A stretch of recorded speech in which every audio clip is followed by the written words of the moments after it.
شادی کی رات تھی، میں دلہن بنی بیٹھی تھی۔ میرے ابو میرے سسر سے کچھ عجیب باتیں کر رہے تھے جو مجھے سمجھ نہیں آئیں، اور کچھ ہی دیر بعد مجھے سسرال رخصت کر دیا۔ میں سسرال آ گئی، کمرے کا دروازہ بند ہوا اور کوئی میرا گھونگھٹ اٹھانے لگا۔ یہ دیکھ کر میرے ہوش اڑ گئے، کیونکہ گھونگھٹ اٹھانے والا کوئی اور نہیں بلکہ میرا اپنا سسر۔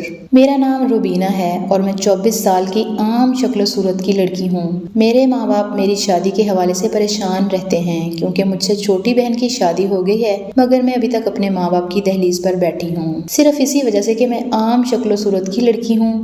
اور سب سے اہم بات، 3 سال پہلے نکاح کے دن میرا رشتہ ختم ہو گیا تھا۔ شاید اسی وجہ سے کوئی مجھے بیاہنے کو تیار نہیں ہے۔ میں نے BA کیا ہوا ہے، اس لیے گھر پر ہی بچوں کو ٹیوشن پڑھاتی ہوں۔ میرے ابا کچھ دنوں سے پریشان لگ رہے تھے، وہ صبح سے گھر سے غائب تھے۔ جب شام ہوئی تو مجھے ان کی فکر لاحق ہو گئی۔ امی ابو ابھی تک گھر واپس کیوں نہیں آئے ہیں؟ ابو کے متعلق میں نے امی سے پوچھا، وہ اپنے کسی دوست سے ملنے گئے ہیں تمہارے رشتے کے سلسلے میں۔ امی نے بتایا۔ میرے رشتے کے متعلق؟ میں نے حیرت سے پوچھا۔ ہاں، تمہارے ابا ایک جگہ رشتے کی بات چلا رہے ہیں، کل وہ لوگ آئیں گے تمہیں دیکھنے۔ امی کی بات سن کر میں خاموش ہو گئی۔ مجھے حیرت ہوئی کہ وہ مجھے بنا بتائے میرے رشتے کی بات کیوں چلا رہے ہیں۔ صبح جب ہوئی تو ابو ان لوگوں کو لے کر ہمارے گھر آئے۔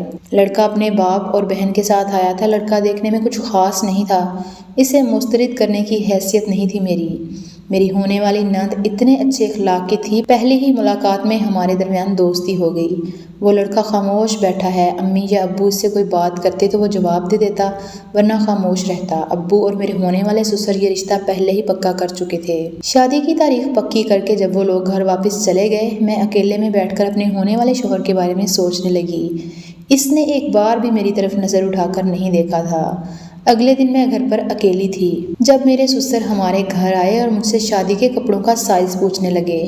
ناپ کے لیے میں نے انہیں کپڑے دے دیے۔ وہ مجھے عجیب سی نگاہوں سے دیکھ رہے تھے، پھر کہنے لگے، تم اس رشتے سے خوش ہو نا؟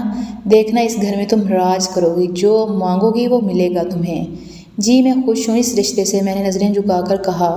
میری بات سن کر وہ مسکرائے اور وہاں سے چلے گئے۔ مجھے حیرت ہوئی ان پر کہ وہ کس لہجے میں مجھ سے سوال کر رہے تھے۔ شادی کی تیاریاں جب شروع ہوئیں تو ابا خوش تھے، وہ میرے بارے میں بہت فکر مند رہتے تھے۔ انہیں خوش دیکھ کر میں مطمئن تھی۔ میری ہونے والی نند ہر دن مجھے فون کرتی تھی۔ میرا ہونے والا سسر بھی مجھے میسج اور کال کرتا۔ وہ اکثر مجھے ایسے میسج کرتے جسے پڑھ کر میں شرم سے پانی پانی ہو جاتی۔ وہ دونوں مجھ سے بات کرتے تھے، مگر جسے بات کرنی چاہیے تھی اس نے کبھی مجھے ایک میسج تک نہیں کیا تھا۔ یہ بات مجھے پریشان کرتی تھی۔ لڑکے لڑکی کی جب منگنی ہوتی ہے تو لڑکا لڑکی ہر وقت ایک دوسرے میں مصروف رہتے ہیں، مگر میرا منگیتر تھا جس نے کبھی میری طرف اپنا رجحان ہی نہیں بڑھایا تھا۔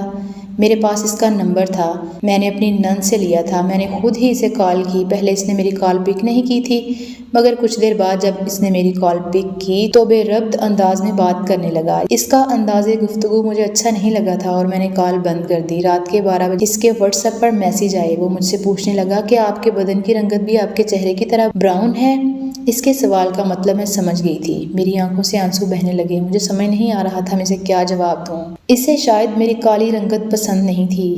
میں اسے جواب دینے کے بارے میں سوچ ہی رہی تھی جب ابا میرے کمرے میں آ گئے اور کہنے لگے، کس سے بات کر رہی ہو؟ اپنے منگیتر سے؟ مجھ سے جھوٹ نہیں بولا گیا اور میں نے سچ بتا دیا۔ ابا نے میرے ہاتھ سے موبائل کھینچ لیا اور کہنے لگے، کوئی ضرورت نہیں ہے شادی سے پہلے بات کرنے کی۔ پہلی منگنی کا انجام جانتی ہو نا کس وجہ سے ٹوٹی تھی؟ ابو نے سخت لہجے میں کہا اور میرا موبائل اپنے پاس ہی رکھ لیا۔ مجھے ڈر لگ رہا تھا کہ کہیں ابا میرے منگیتر کے وہ میسج نہ پڑھ لیں۔ ہماری شادی میں 2 دن رہ گئے تھے، بالآخر وہ 2 دن بھی گزر گئے۔ جس دن میری شادی تھی ابا صبح کے وقت خوش تھے، مگر جیسے ہی بارات آئی ابا پریشان ہو گئے۔ نکاح کے وقت دلہے کا چہرہ ڈھانپا ہوا تھا۔ کچھ دیر بعد میرا نکاح ہو گیا۔ میرے نکاح کے وقت میرے سسر کہیں نہیں تھے اور جب نکاح ہو گیا تو اچانک میرا شوہر کہیں غائب ہو گیا۔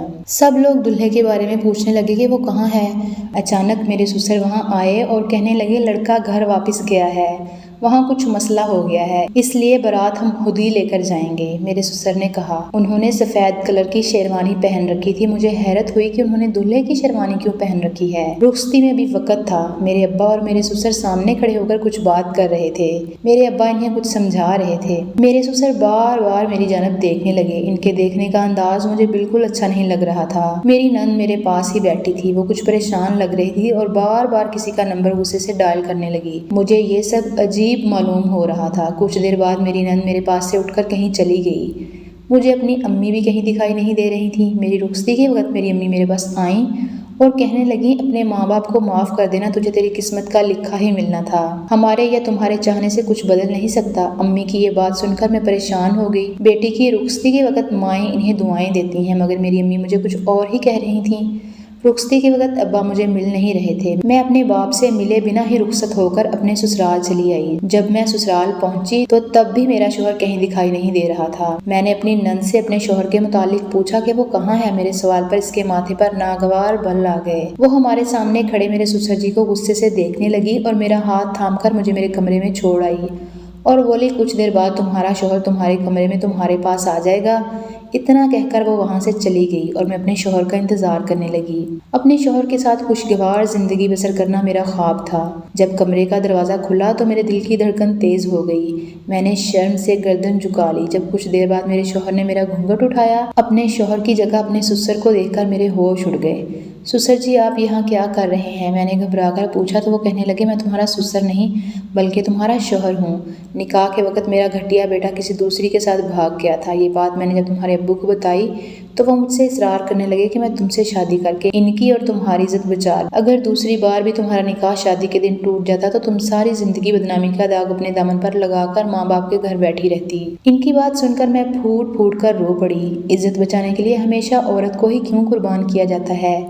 یہ سوال آج بھی میرے ذہن میں اٹھتا ہے۔ میرے شوہر مجھ سے عمر میں بڑے ہیں مگر وہ میرا خیال رکھتے ہیں، لیکن میرا آج بھی یہی ماننا ہے لوگوں کے سامنے عزت بچانے کے لیے عورت کو قربان نہیں کرنا چاہیے، کبھی کبھی اپنی انا بھی قربان کر دینی چاہیے۔